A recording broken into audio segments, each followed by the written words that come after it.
Welcome to the newest episode of Beyond the Fame with Jason Fraley. I'm your host, Jason Fraley, picking the brains of the top filmmakers, musicians, and artists of our time. The classic rock band Styx headlines the M3 Rock Festival this Saturday at Merriweather Post Pavilion in Columbia, Maryland. I spoke to keyboardist and vocalist Lawrence Gowan about the band's biggest hits, including Lady, Come Sail Away, Blue Collar Man, Too Much Time on My Hands, Renegade, and Mr. Roboto. Hey, Lawrence Gowan. Hey, thank you so much for joining us on WTOP.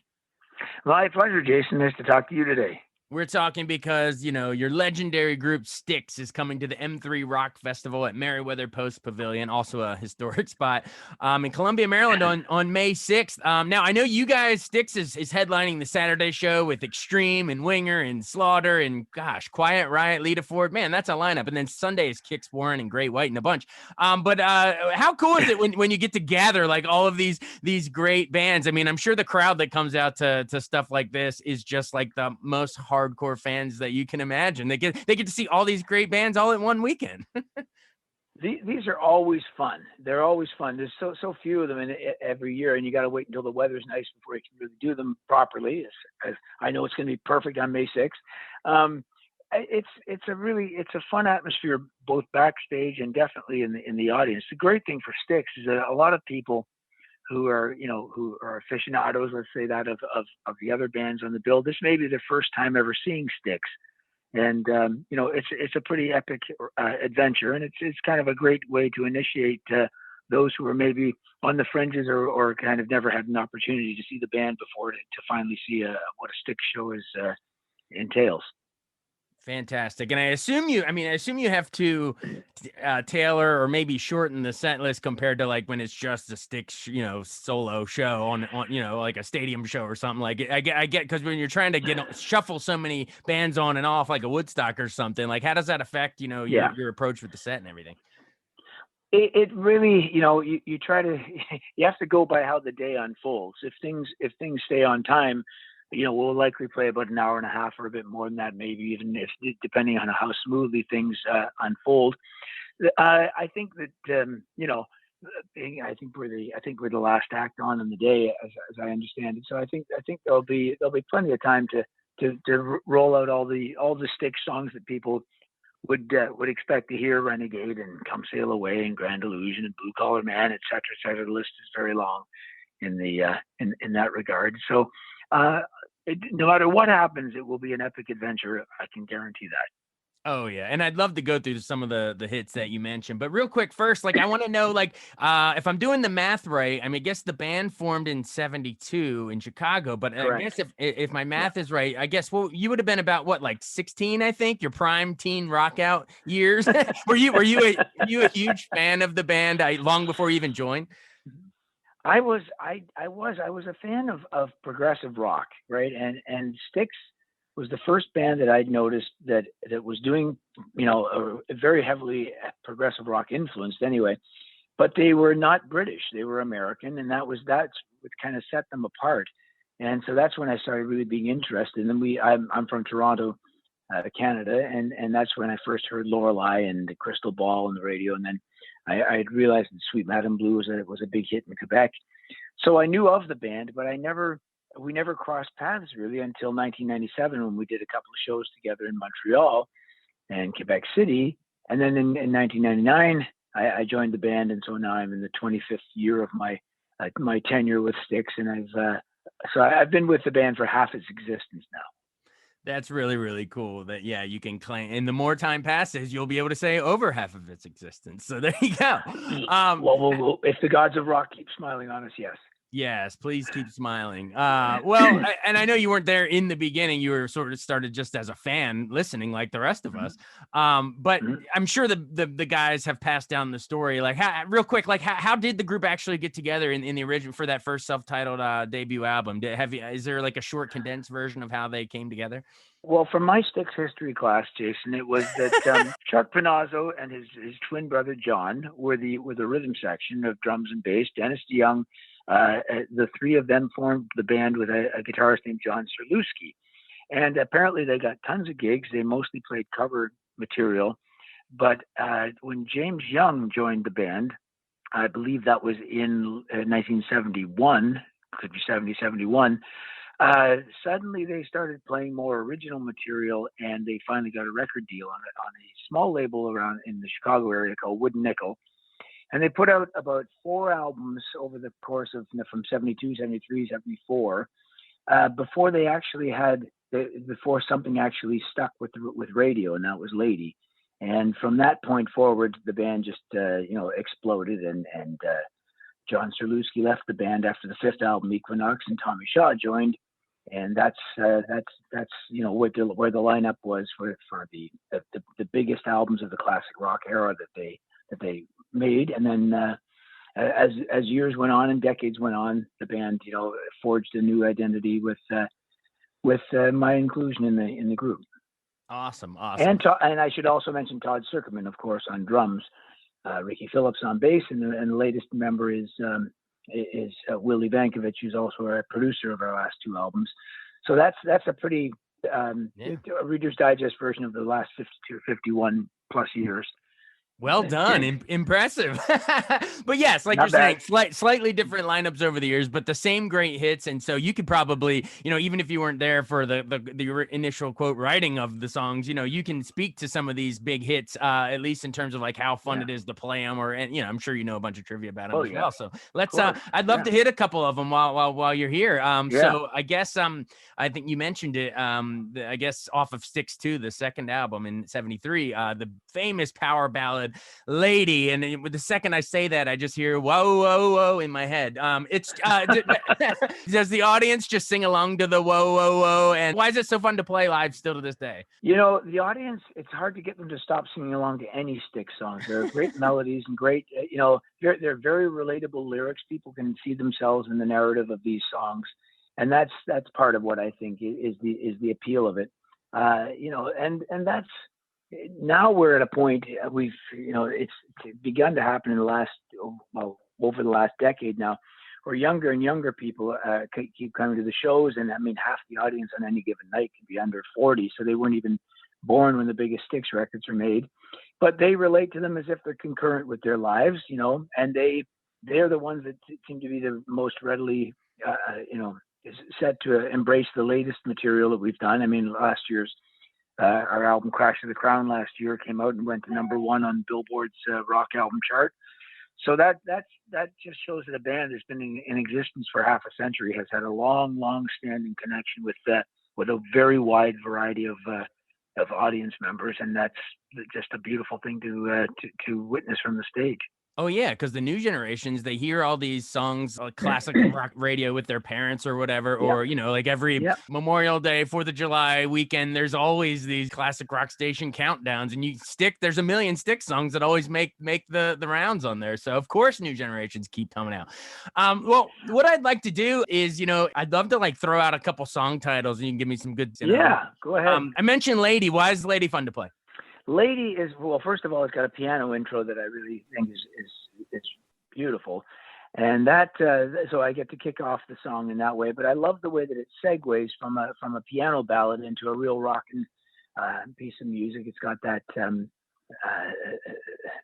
sort of classic Styx trajectory to a song, which starts kind of ballad-like and then suddenly transforms into a rock piece. And it's one of the only rock songs I know that uses a bolero style beat as the song reaches its climax. So it's tons of fun, great harmonies throughout. Awesome. I'm gonna try to go chronologically here as fast as we can. Go ahead. On the 7th album, Grand Illusion was huge with Fooling Yourself. But let's talk about Come Sail Away, because I love how sort of the story progresses. You think they're angels, but to their surprise, they climb on the starship, head for this guy. But is it the storytelling, or what about that one makes that one such? I feel like that's a lot of people's entry point to finding Styx. Yeah, I think "Come Sail Away" is often the first song they become aware of. First of all, it follows. It's got that progressive rock shape to it, in that it starts as a piano ballad, but then as it opens up, it turns into a rock song, and then it goes through a whole instrumental section that really kind of carries the listener into another realm entirely. And when the song concludes and comes back to the chorus, as you mentioned, it's suddenly we realize it may not be a seagoing vessel that we're talking about, but actually something that is carrying us through the galaxy and beyond. So I love the scope of the song, that it's in every way it's larger than life, and it's an invitation to a great adventure, and people just want to jump aboard and be part of the song whenever we're playing it. Awesome. Awesome. All right. Moving right along. Blue Collar Man off of Pieces of 8 and 78. What is that opening synth sound, that instrument that sort of, it hits you right from the start and doesn't let go? What is that? That song, Blue Collar Man, starts with a classic B3. It's a Hammond B3 organ. It's very heavily distorted, and Tommy Shaw wrote that song, and he said that rhythm, that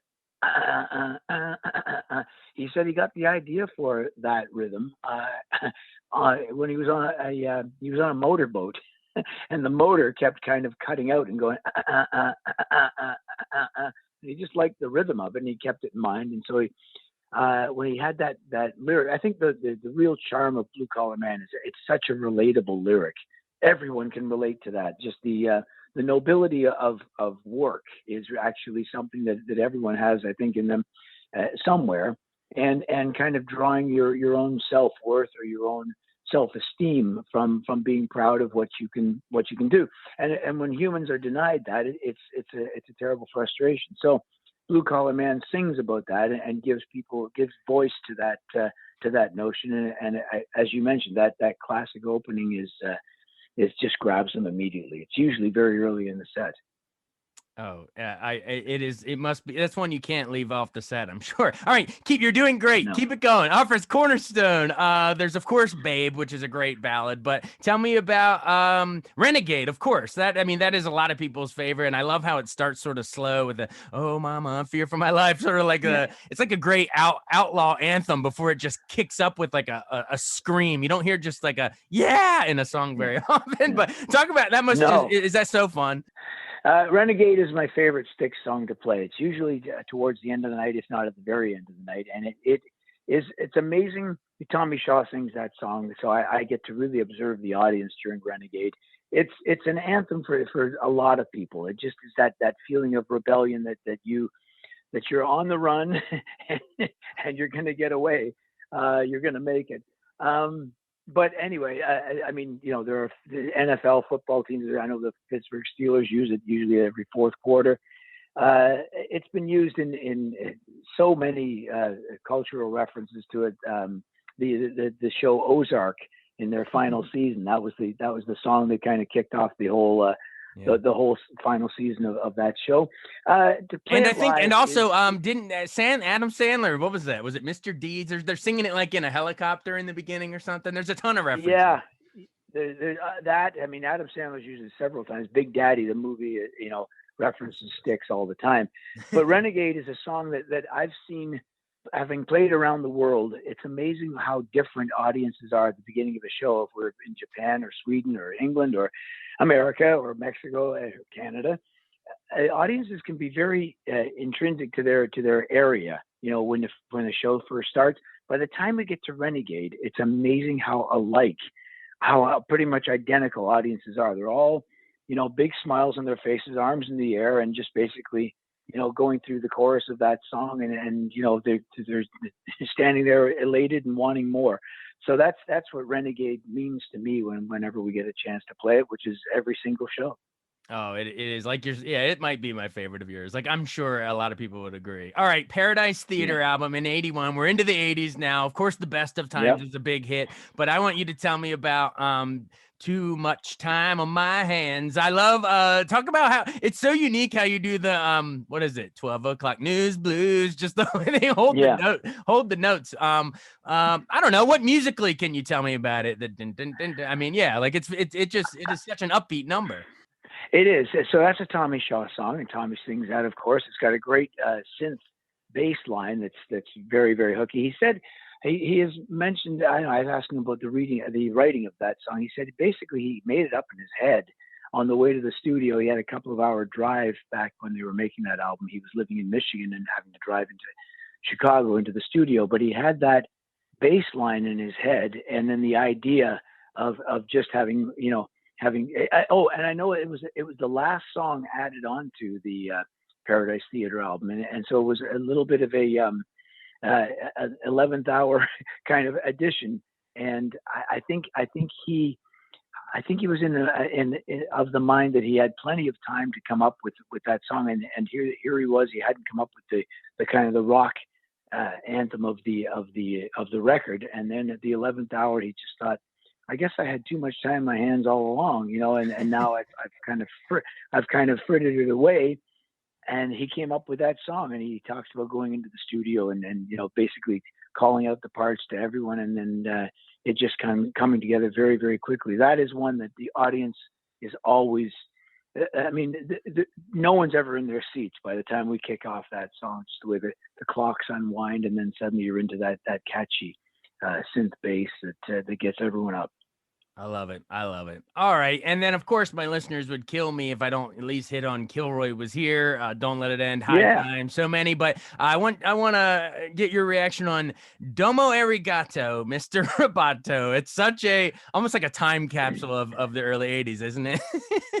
It really is. It's a song that, it's funny. It was such a considered back then by a number of people as kind of a kitschy song, a very different song for the band to do, and now it's withstood the test of time, and it was a very prescient song. It really predicted a lot of what our lives have been over the past 40 years, where technology pervades everything. But it's a fun song to sing. I get to sing that one because I love having the kind of the rock theater of having a secret that you want to reveal to the audience, and that's a kind of a dangerous secret, and it's the first kind of their foray into techno kind of set music. So it's very, very sequenced and synthesized, and it really stands in contrast with a lot of the straightforward rock songs that Styx have. But when we play it live, it's done a little bit heavier than it is done on the record. The guitars are kind of are cranked up a lot stronger than they were on the original recording. But the song itself is, as I say, it's kind of become a timeless classic now. It really has. It really has. So thank you, Mr. And and quite honestly, that expression, Jason, that expression of Domo Arigato, Mr. Roboto, that's pretty well known worldwide. Yeah, and it translates to thank you, right? Thank you, Mr. Robot. Thank you very much. Thank you very much, Mr. Robot. Yes. Well, thank you very much for not being a Mr. Robot and bringing so much human element to this interview. And I know we're sort of tight on time. So I guess how about from your tenure with the band? Because I know lead singer Dennis DeYoung, left? He left for the first time in like '84, but came back and then left again. There's been a lot of different shufflings of the lineups. What's your take on his departure, but also sort of I was going to say the new era, but like you said, it's like been 25 years now. But I don't know. So I want to sort of end with how the band sort of evolved and since your time being with them for Cyclorama and all the rest. Yeah, it's a fact of life that the real world will often step in a band's existence, and there can be backstage dramas that cannot be resolved, at least to any sort of degree where everyone's happy with the outcome. I suppose that's just a reality of life. I've seen bands go through changes and not be successful at it, but I've seen other bands go through what seemed like impossible changes and actually thrive. And I mean, the first time I witnessed that was with Genesis when Peter Gabriel stepped down. I thought, well, that's the demise of that band. And then I found out about a guy named Phil Collins. And then years later, of course, with Van Halen, there was, David Lee Roth was such a central figure in that band. But Sammy Hagar came in and people loved what he did. And so it's been done successfully over the course of time. And with Styx, all I can say is it really is up to the listener as to whether they think it has thrived. But in the time that I've been with the band, first of all, there've only been 10 members since the very beginning. For a band that's been around over half a century, that's quite remarkable, quite honestly. That's pretty good. Yeah, pretty good. It is a pretty good average when you look at it that way. But over the past 25 years, we've continued to, year in, year out, we've been in the top 50 grossing acts of the year, for ticket selling, for audience, the faithful keep coming back and wanting more and more. And I mean, last summer's tour was the biggest selling tour that we've ever done since the band's very beginning, according to all the agents and all that keep track of those kinds of numbers. Really, what's happened is the spirit of the band has really survived. I can say that only because I see it on the audience's faces. They really do enjoy every bit of music that's come out of Styx over all these years. And we are the culmination of the efforts of everyone who's ever been in the band. So we really are we're the epitome of what 10 individuals have contributed to this band over a span of over half a century. Oh, absolutely. And I'm glad you mentioned the examples of like Genesis and Van Halen. And, there's so many examples. Well, there's some that are forced through, tragic means that keep going, AC/DC doesn't have its original lead singer there. They That's just right. cranked it up a notch. I don't know. That's right. Queen's going with Adam Lambert, and Journey's got a new front man. Like it's still fun to go see all these bands in all their iterations. So, hey, in the final seconds here, I know do you think we'll ever get Styx in the Rock and Roll Hall of Fame? Like, what do we got to do, man? I mean, come on. I don't know. I have a feeling it will happen sometime. I think they well deserve it. I would be really happy for everyone if that were to happen. But honestly, we're so busy, we really don't have much time to think about it. Yes, who really cares? It's all about the live music, but I just personally think you deserve to get in. The body of work speaks for itself. All right, well, Lawrence Gowan, thank you so much. Styx is coming to the M3 Rock Fest at Merriweather Post Pavilion in Columbia, Maryland on May 6th. The headliner on Saturday of a 2-day event. It's going to be great. So, hey, thank you so much for taking the time with us. My pleasure, Jason. Looking forward to seeing everyone in Maryland, and it's going to be that M3 Rock Festival is going to be a great day. All right, sounds good. Talk to you later, man. Okay, cheers. Thanks. Bye now. Thanks so much for listening to Beyond the Fame with Jason Fraley. Our theme music is Scott Buckley's Clarion. Remember to give us a 5-star rating if you like what you hear. We'll see you next time.